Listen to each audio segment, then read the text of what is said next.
Hi, I'm Tina Ann Middleton, author of the Forestville series. I'd like to welcome you to the writing journey, where we inspire and encourage each other in the craft of writing. Today we're going to talk about distractions and interruptions. How do we handle the distractions and interruptions in our lives? We'll be right back.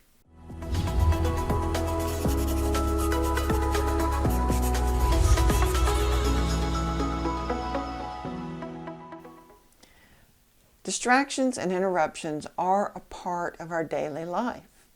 And when we sit down to write, we're going to have those distractions.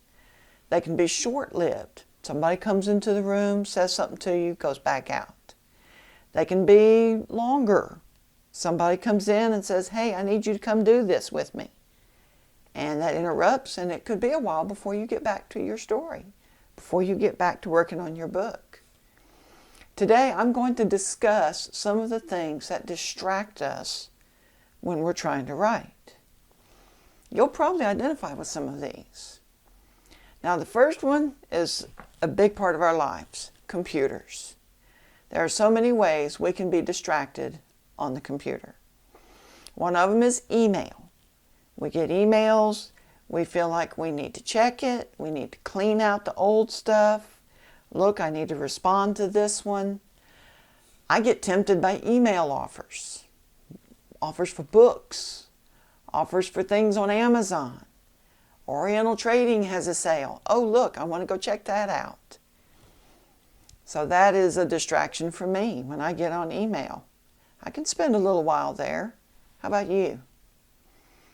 A big one for a lot of us is Facebook.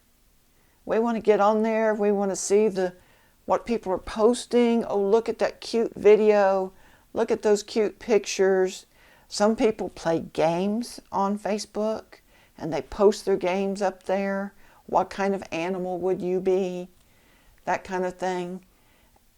It's easy to get lost on that Facebook, isn't it? And then there's Twitter. Now, Twitter mostly distracts me on the phone. I'll think I'm just going to check it for a minute, and 30 minutes later, I'm still there.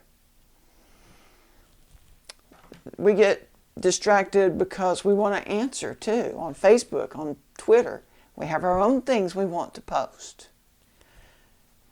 So what can you do to keep yourself from being distracted?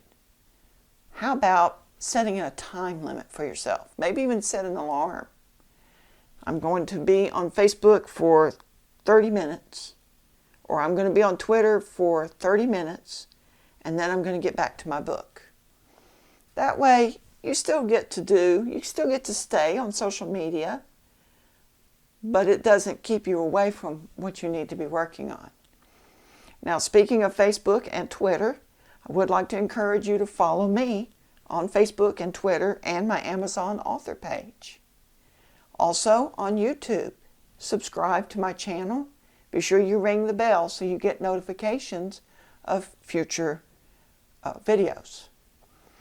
So let's look at some other things that can be a distraction. The telephone. Don't we just live with these things either in our hand or up to our ear all the time? Mostly in our face, texting, playing games, checking Twitter, like I just mentioned. It can be a distraction. Texting. I mentioned texting. We can get lost in texting, can't we? Having a conversation back and forth. And it is an interruption. We might think, okay, I'm just going to answer that text and I'll get back to my story. And then somebody sends us a text, and well, of course we have to answer it. Might have to set a limit on that one too. Notifications. My phone likes to notify me of a lot of things. I finally had to turn some of those off. And then there's alarms. For those of us with short-term memory, those alarms can be very useful. We set it to remind us of something we need to do, take our medication, just various things like that. They're useful, but we need to be careful we don't let them run our lives. Household can be a distraction. Just home stuff. Housework. Yeah, I consider housework to be a distraction, but it has to be done. Laundry, dishes, dusting, that's more of an interruption, wouldn't you say? But whether you consider it a distraction or interruption, it has to be done. Bills have to be paid so that we can continue to live in our house, have electricity, have water. They're an interruption, but they're necessary. Errands that need to be run, picking up milk and eggs, or going to help somebody with something. They're a necessary part of life, but they can keep us from our writing. Family or friends that need our attention. And I don't know if I want to say they're an interruption because they're a necessary part of our lives. How can we handle these?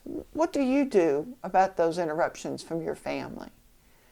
I guess one thing we could do is when we're going to be writing, maybe we could close the door, put a sign on the door, writing in progress, do not interrupt. I haven't tried that yet. That's not a bad idea. I'll try that. I might get back to you on that one. If you try it first, let me know how it worked for you. Then there's the distraction of physical needs. You might be working on a story, but you've been going, and you're really tired. So your body's telling you, I need rest. How can you rest and not be distracted from the craft of writing? Maybe instead of trying to write when you're too sleepy to focus, read something and take a nap. That will help restore those creative juices. Exercise is good, especially for those times when you can't think of the next thing you want to type or write. Take a walk, ride your bike, go do some kind of exercise. And I imagine when you come back, you're going to feel better. Food or drink. You might be sitting at the computer and you realize, wow, I would really like a cup of coffee or a cup of tea or a bottle of water. And hey, I'm kind of hungry. I think I need a snack.